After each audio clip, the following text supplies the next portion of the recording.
I'm Kia Kirsch and I'm a German writer.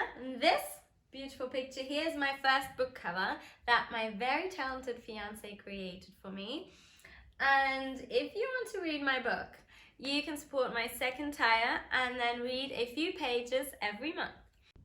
I'm going to read a very short story for you now. It's called Silence. It's not a thriller. I just wrote it to give you a little hint of my writing style. Here it goes. I let go and the world goes silent. My eyes close automatically. All the screams and cries stop.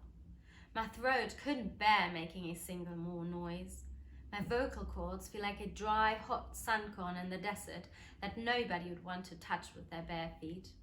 My muscles are sore and tired. My thoughts start drifting away. The panic I have felt the past 20 minutes has dissolved into thin air. Air I won't be able to breathe anymore now. My strained lungs can rest now. They have no more work to do. Though, pressure starts building up and it feels like a heavy weight is pushing against my lungs. I recognize all that's going on. I accept it. I have no opinion of what's happening anymore. My mind seems to have become a white, endless nothingness, and yet it feels like everything is possible, and I am finally free. This white nothingness is my freedom to create anything my imagination might allow.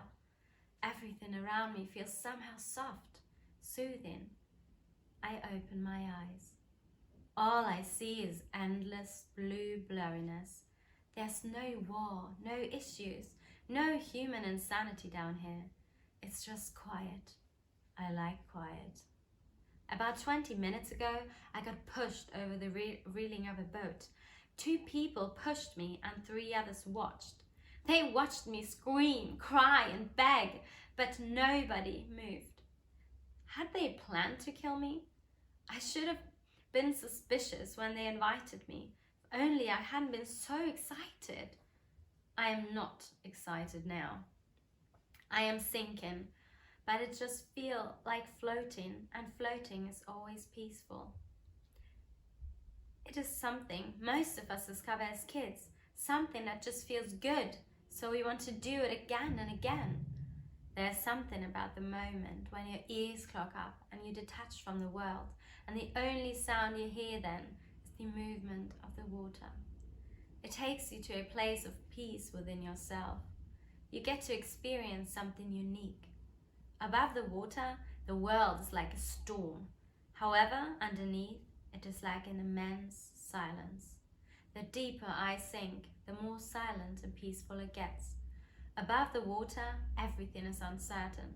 You never know how the storm will end. Down here, everything is clear.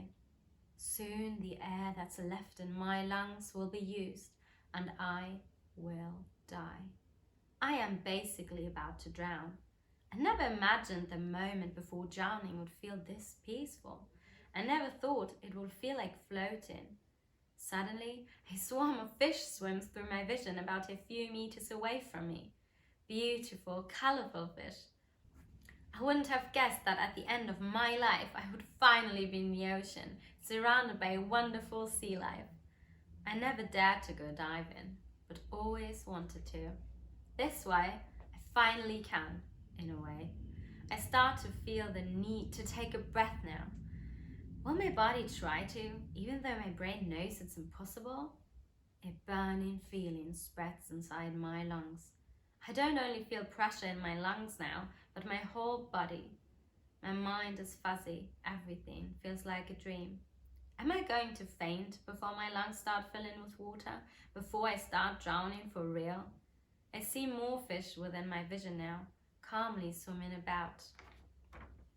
When I still used to be above the water, inside a world of craziness, and people asked me what I thought was worse, drowning or burning, I never knew what to say. Both seemed equally horrifying to me. Now I would pick burning. I don't imagine there being any beauty inside the flame. I can't imagine the flame on my skin feeling as soft as the water on it. Fire is painful, just that and nothing more. I am sure the true pain will start soon, when I drown for real. But the water on my skin feels like a comfy blanket of the softest cloud. Also, I don't want to imagine how fire would feel inside my lungs. I am certain that no matter how bad the water will feel inside them, I wouldn't ever want to trade it for fire. The burning inside my lungs is becoming kind of unbearable now. There's no more air left. I feel the urge to breathe, and at the same time I know I will never, ever breathe again. My mouth opens without me wanting it to. My body wants air and tries to get it, like it isn't attached to my brain anymore. Actually, feels more like it isn't attached to my mind anymore. My brain is sending signals to my body and they both want to survive. I feel like a passenger watching the sinking train from the inside, but immune to the water or mortal. I feel like the calmest person watching everyone else on the train panicking. It feels like my mind has detached from my body. I feel water filling my lungs and my brain becoming fuzzier and fuzzier, about to pass out. I feel pain filling every cell and hear a beeping sound that's growing louder and louder inside my ear. The pain is everywhere inside my body, and yet it doesn't feel like I'm in pain. This body is dying, and I feel everything but. The more my body hurts, the more it does, the more liberated I feel. Soon I can finally fall into the white nothingness that seemed so wonderful, so full of possibilities, and this time I know I can stay there. I somehow know that from this white nothingness everything can be born and everything will be incredible. Through the pain and the pressure, I realize that everything is about perspective. I choose how I feel. My surroundings and my condition don't decide anything, only I do. I never thought I would learn so much from dying. I feel relieved, and then the pain hits me unconscious.